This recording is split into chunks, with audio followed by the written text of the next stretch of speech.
Mes bien-aimés, nous continuons notre exploration de l'Évangile selon l'apôtre Jean. Aujourd'hui, nous en sommes à notre neuvième leçon, intitulée Jean-Baptiste, le précurseur du Messie. C'est-à-dire Jean-Baptiste, l'homme qui vient avant pour annoncer la venue de Jésus. Le précurseur du Messie. Jésus le Messie. C'est le titre. Mes frères et sœurs, pour approfondir le sujet de notre neuvième leçon, nous nous référerons au texte écrit dans Jean chapitre 1, versets 25 à 28. Jean chapitre 1, versets 25 à 28. Et nous allons demander avec respect à notre sœur Rosalie de bien vouloir lire la parole de Dieu. Merci. Voici la parole de Dieu. Amen.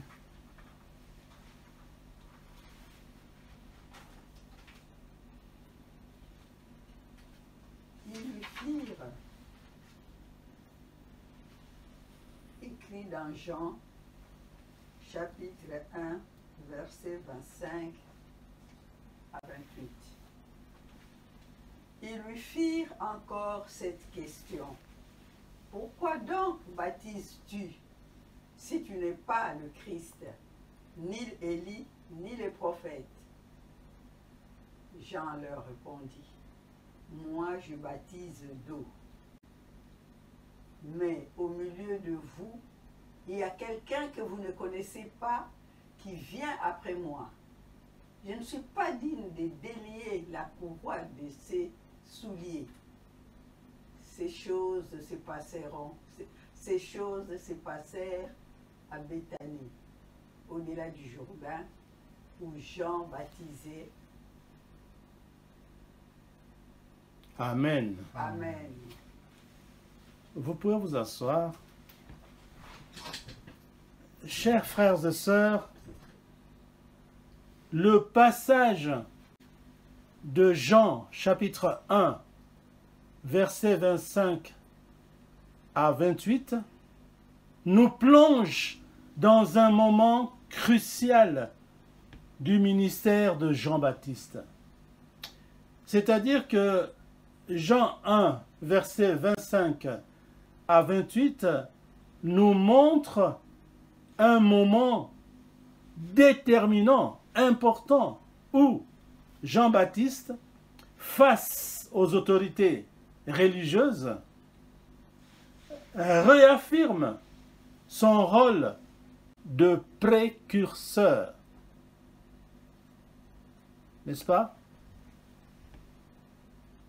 Il annonce Jean-Baptiste, il annonce la venue imminente de Jésus et se positionne humblement en relation avec lui.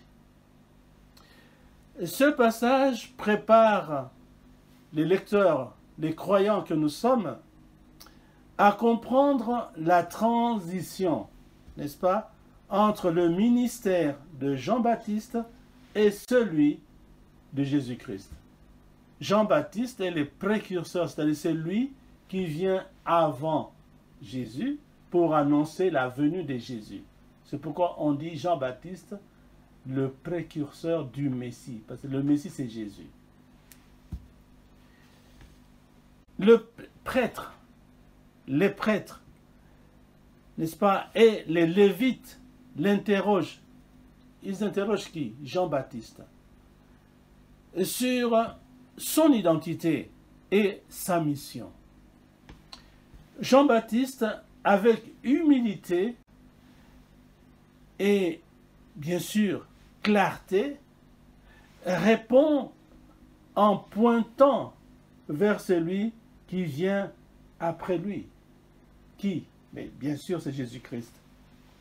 Ce passage, donc, nous pousse à méditer sur notre propre rôle en tant que porteurs de la lumière. Nous, chrétiens d'aujourd'hui, nous sommes des porteurs de la lumière. Nous devons y réfléchir. Frères et sœurs, nous avons structuré notre 9e leçon en 3 sections. J'ai donné à la première section le titre suivant, le contexte de l'interrogation. Je vais aller doucement. Suivez-moi s'il vous plaît, parce qu'il faut toujours creuser les Écritures pour comprendre. Jésus a dit à ses apôtres, allez, enseignez-leur tout ce que je vous ai prescrit. Voilà, donc là nous entrons dans la profondeur de la mission de Jésus. Enseigner ce que Jésus a prescrit. Voilà pourquoi nous enseignons sur les évangiles. Nous avons commencé avec l'évangile de Jean. Ok? Je reprends donc la première section, c'est le contexte de l'interrogation. Les pharisiens sont allés interroger Jean-Baptiste. Nous allons voir le contexte de cette interrogation. Bien-aimés, les prêtres et les lévites demandent à Jean-Baptiste pourquoi il baptise s'il n'est ni le Christ, ni Élie, et ni les prophètes. Mais pourquoi tu baptises? Pourquoi? Tu n'es ni le Messie. Tu n'es ni Élie qui devait revenir. Tu n'es ni prophète. Mais alors pourquoi tu baptises?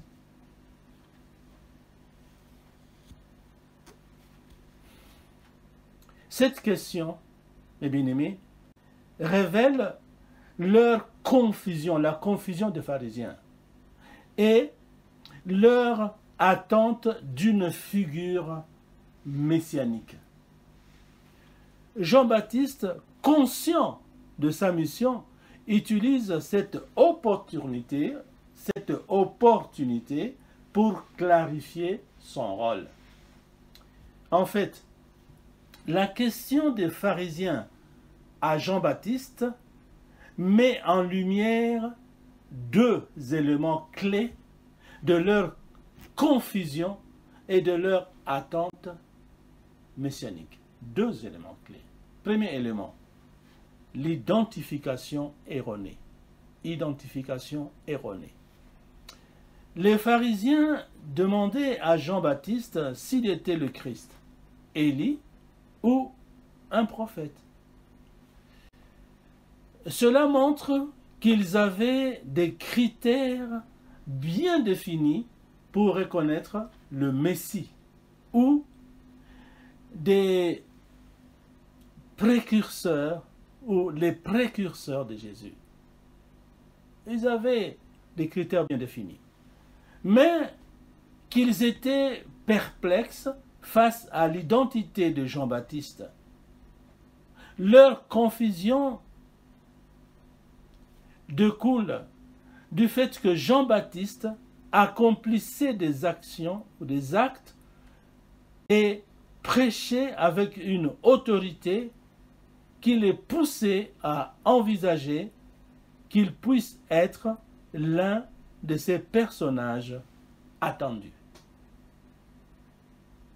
Ça, c'est le premier, n'est-ce pas, élément. Identification erronée. Deuxième élément, réinterprétation des prophéties. Les pharisiens avaient leur propre interprétation des prophéties concernant le Messie. La venue d'un personnage charismatiques comme Jean-Baptiste, qui prêchait la repentance et baptisait les foules, les a incités à le questionner directement pour clarifier s'il correspondait à l'une de leurs attentes prophétiques. Et voilà. Et ça, c'est le deuxième élément, c'est-à-dire réinterprétation des prophètes. Parce qu'ils voulaient savoir s'ils se prenaient pour le Messie. Si c'était lui le Messie, si c'était lui Élie, si c'était lui un autre prophète attendu. Ils étaient dans la confusion.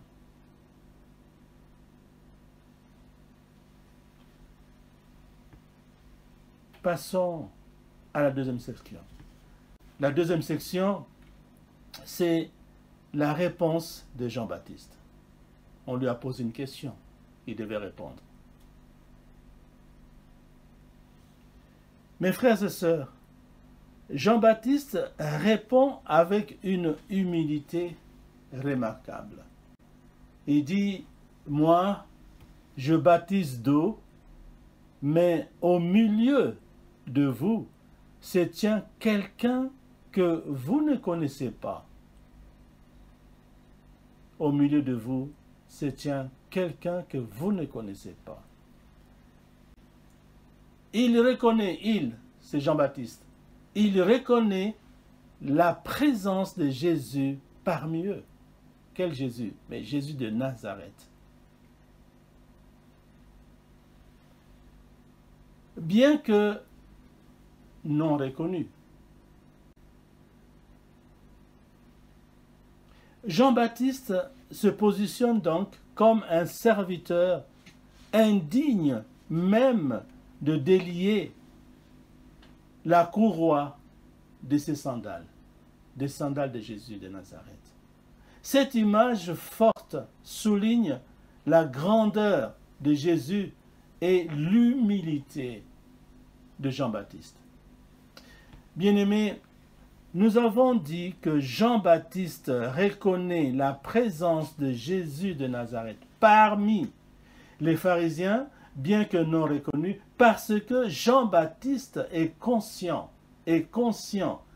de la présence de Jésus de Nazareth, même si ceux qui l'entourent, notamment les pharisiens, ne reconnaissent pas ou ne réalisent pas qui est réellement Jésus de Nazareth. Voici une explication détaillée. 1. La reconnaissance spirituelle.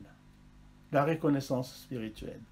Jean-Baptiste, en tant que prophète, a une perception spirituelle qui lui permet de discerner que Jésus de Nazareth est présent et qu'il est le Messie, même si les pharisiens ne le voient pas de cette manière. Non, parce que Jean-Baptiste, lui, il est prophète. Il avait ce don de la prophétie. Il pouvait le savoir, mais les autres, pas du tout. Ça, c'est la première chose, la première explication. Jean-Baptiste était prophète, les autres n'étaient pas des prophètes. Deuxième explication, la présence incognito de Jésus de Nazareth. À ce moment-là, Jésus de Nazareth est parmi les gens, mais il n'a pas encore révélé pleinement son identité messianique à la foule ou aux autorités religieuses. Pas encore. Sa véritable nature et mission ne sont pas encore comprises par ceux qui l'entourent, parce qu'il ne faisait pas encore de miracles. Il n'avait pas encore commencé sa mission. Donc c'était difficile aux autres de les reconnaître. Très difficile. Ensuite, troisième explication, manque de connaissance des pharisiens. Les pharisiens, représentant les autorités religieuses, sont dans l'incapacité de reconnaître Jésus de Nazareth pour ce qu'il est vraiment, n'est-ce pas? Ils le voient peut-être simplement comme un homme ordinaire ou un enseignant, mais pas comme le Fils de Dieu. Ah non. Non, pour eux, c'est le fils de Joseph et de Marie. Il ne peut pas être un fils de Dieu. Parce qu'il n'était pas prophète comme Jean-Baptiste. Mais Jean-Baptiste l'était. Il était prophète. C'est pourquoi lui seul, à ce moment-là, à cette époque-là, avant que Jésus se montre, commence sa mission, seul Jean-Baptiste le savait. En somme, nous soulignons la capacité de Jean-Baptiste à voir au-delà des apparences et à reconnaître Jésus de Nazareth comme le Messie, même si ce n'est pas évident pour les autres, bien sûr. Voilà. C'était la deuxième section. Troisième section, le lieu de l'événement. Le lieu de l'événement. Tout est important dans la Bible. Pourquoi il nous donne le lieu de l'événement? Là où s'est passé les choses. Là où Jean-Baptiste travaillait. Là où Jean-Baptiste baptisait. Pourquoi nous ont indiqué cet endroit-là? C'est ça le titre de la troisième section, le lieu de l'événement. Mais bien aimé, le passage se termine en mentionnant que ces événements se déroulent à Béthanie, au-delà du Jourdain, où Jean-Baptiste baptisait.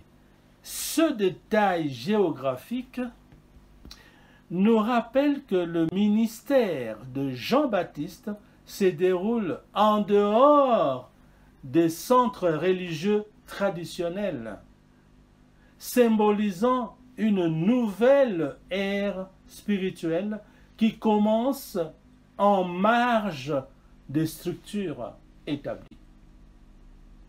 Ça marque un grand changement. Mes frères et sœurs, ce détail géographique signifie plusieurs choses importantes et symboliques. Première chose, localisation hors des centres religieux traditionnels. Jean-Baptiste n'exerce pas son ministère dans les principaux centres religieux de l'époque. Comme quoi? Comme Jérusalem, n'est-ce pas?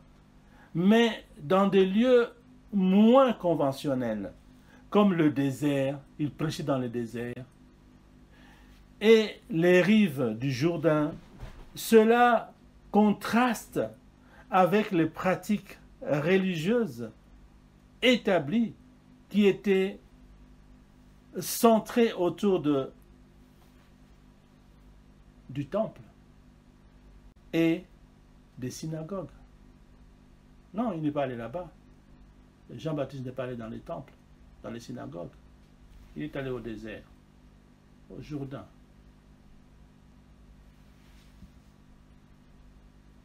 Première localisation hors des centres religieux traditionnels pour marquer la cassure. Deuxième chose, symbolisme d'une nouvelle ère spirituelle pour vraiment marquer le changement. Toujours dans la préparation de la venue de Jésus-Christ. En prêchant et en baptisant en dehors des structures religieuses traditionnelles, Jean-Baptiste symbolise le début d'une nouvelle ère spirituelle. Cette nouvelle ère se caractérise par un renouvellement de la foi qui ne dépend plus des institutions religieuses établies, mais d'une relation directe et personnelle avec Dieu. Un grand changement. Une foi qui concerne l'individu, pas qui dépend des institutions.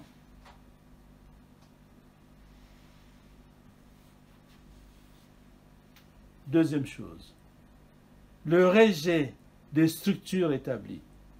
Le rejet des structures établies. Le fait que Jean-Baptiste opère en marge des structures religieuses établies suggère une critique implicite de ces institutions. Cela pourrait signifier que les pratiques religieuses de l'époque sont devenues trop formalistes et détachées de leur véritable signification spirituelle. Jean-Baptiste appelle à un retour à l'essentiel, à une foi authentique et à une repentance sincère. Que les gens arrêtent l'hypocrisie. Et enfin, quatrième chose, l'inclusivité. Inclusivité. En prêchant dans des endroits accessibles à tous, Jean-Baptiste rend son message et son ministère accessible à un public plus large, y compris ceux qui pourraient se sentir exclus ou éloignés des centres religieux traditionnels. Cela préfigure le message universel de Jésus qui s'adresse à toutes les personnes, indépendamment de leur origine sociale ou religieuse. Il vient casser tout ça. En résumé, ces détails géographiques, ils ont donné l'endroit où s'est passé le travail de Jean-Baptiste, c'est-à-dire Béthanie. Ces détails géographiques indiquent que le ministère de Jean-Baptiste, par sa localisation et son approche, marque les débuts d'une transformation spirituelle majeure qui remet en question les structures religieuses de l'époque et ouvre la voie à une foi plus inclusive et authentique. Chers bien-aimés, en conclusion, Jean-Baptiste nous offre un exemple puissant de service humble et de témoignage, un témoignage fidèle.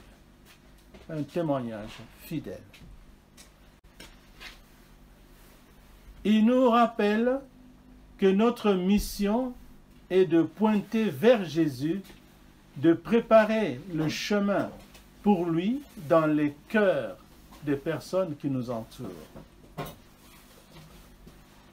Il nous rappelle que notre mission est de pointer vers Jésus, de préparer le chemin pour lui dans les cœurs de personnes qui nous entourent.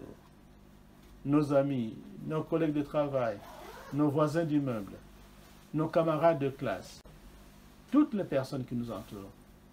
Nous avons ce devoir, comme Jean-Baptiste, de le pointer vers Jésus, de les inviter tout simplement à l'église, par exemple, de leur parler de Jésus.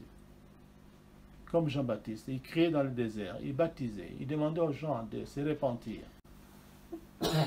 Nous devons suivre l'exemple de Jean-Baptiste. Parlons de Jésus-Christ aux personnes qui nous entourent. Oui, comme Jean-Baptiste, nous sommes appelés à diminuer pour que Jésus-Christ puisse croître ou grandir en nous et à travers nous. Soyons humbles. Soyons humbles comme Jean-Baptiste. Bien-aimés, que cette prédication nous inspire à vivre avec humilité et à être des témoins fidèles de la lumière de Christ dans notre monde. Et que l'Éternel bénisse sa parole au nom puissant de Jésus-Christ. Amen. Amen.